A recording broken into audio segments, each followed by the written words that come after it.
Hello student, इससे पहले वाले सारे लेक्चर्स में 4 लेक्चर हो चुके हैं जिसमें हम लोग सिंगली सपोर्टेड बीम का डिज़ाइन पढ़े थे और सिंगली सपोर्टेड बीम का क्वेश्चन किए थे।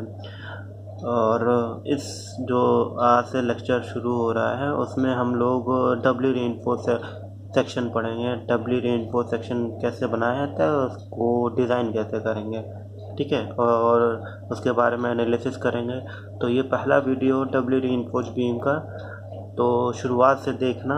और इस जो पार्ट है डब्ल्यू रीइंफोर्स बीम का जो पार्ट है उसमें जो है 5 वीडियो बनेंगे। 5 वीडियो बनेंगे जिसमें पहला वीडियो जो ये वाला चल रहा है उसमें इंट्रोडक्शन चलेगा। दूसरा वीडियो में एनालिसिस चलेगा, analysis of W reinforce beam. इसमें पढ़ना होगा कि हम लोग न्यूट्रल एक्सिस कैसे डब्ल्यू रीइंफोर्स बीम का कैसे न्यूट्रल एक्सिस निकालते हैं, और इसमें बार प्लेसमेंट कैसे होता है दोनों का जोन में।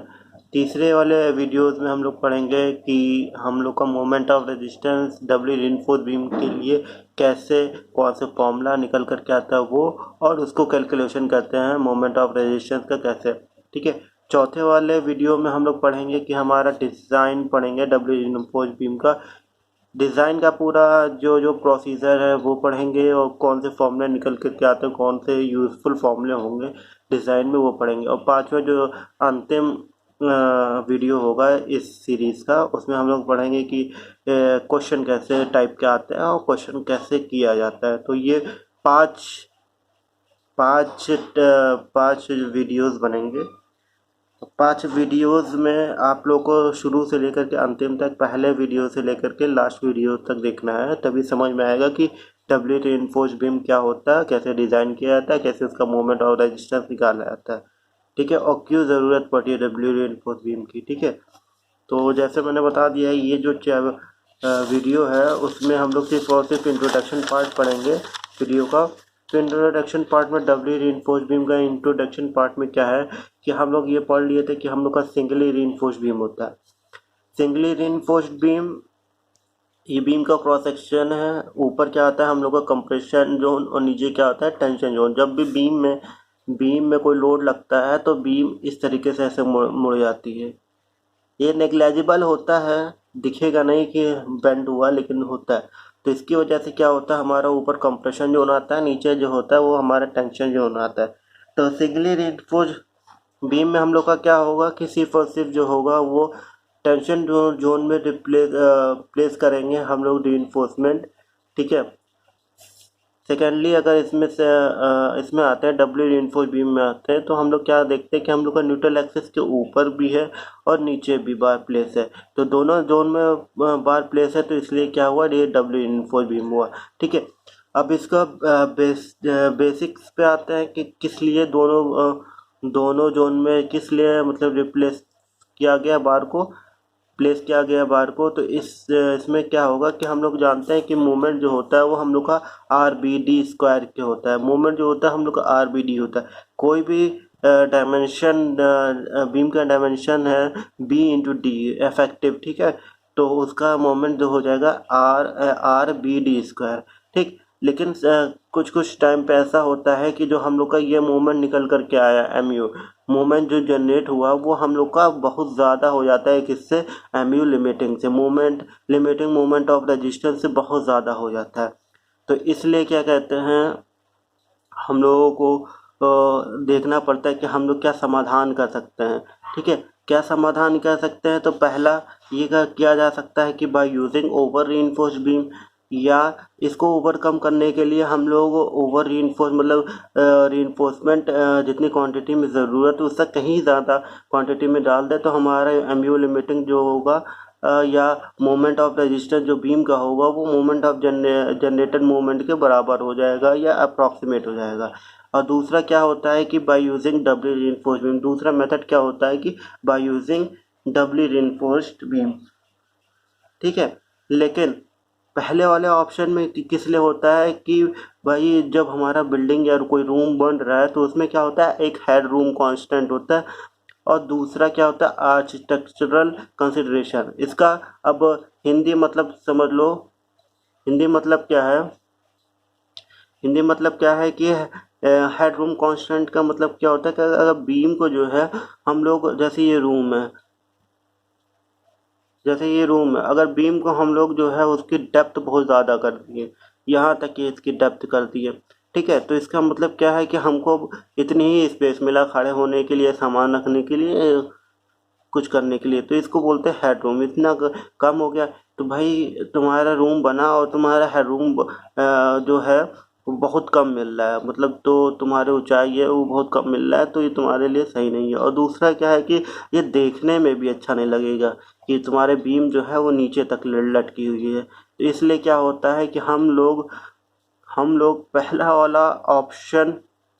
पहला वाला ऑप्शन निगलेक्ट इसलिए कर देते हैं क्योंकि हम लोग पहले ही पढ़े हुए हैं कि by using over reinforced beam, अगर ओवर रीइंफोर्स कर रहे हैं बीम को तो क्या करेंगे कि भाई हमारा पहला ये है कि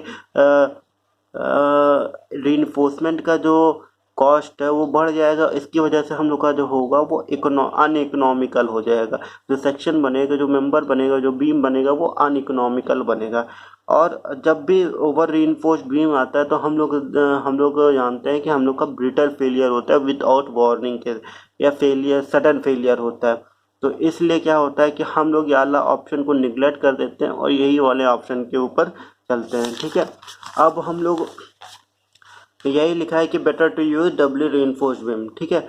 अब डब्ल्यू रीइंफोर्स्ड बीम में जब आता है तो उसमें हम लोग जानते हैं कि हम लोग का कंप्रेशन और टेंशन जोन दोनों जोन में पड़ा रहता है स्टील। तो जो एक्स्ट्रा स्टील डाला गया, जैसे अगर मैं यहाँ पे देख लो, अगर ये 3 थी, लेकिन मैं इसको बढ़ा करके क्या किया, मैंने इसको बढ़ा करके कर दिया 1 2 3 4 5, तो और ऊपर कर दिया 3, तो इसको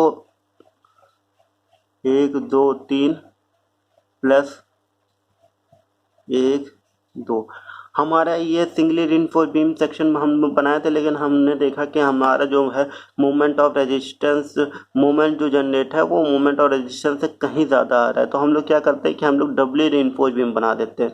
डबली रीइंफोर्स्ड बीम बना देंगे तो इसका मतलब क्या है, क्या हम एक्स्ट्रा रीइंफोर्समेंट हम लोग टेंशन जोन में और कंप्रेशन जोन में दोनों में डाल देते हैं। तो इसको क्या होगा, इसको ब्रेक कर सकते हैं कि एक सिंगली में और एक क्या होता है, जैसे इसमें वो हुआ 5 बार हुआ, 3 बार को सिंगली में रख दिया और 2 बार को क्या हुआ कि हम लोग एक्स्ट्रा डाल रहे हैं, और ऊपर क्या था कंप्रेशन मेंबर में 1 2 3। तो ये जो एक्स्ट्रा बार हुआ वही इसमें लिखा है एक्स्ट्रा स्टील प्रोवाइडर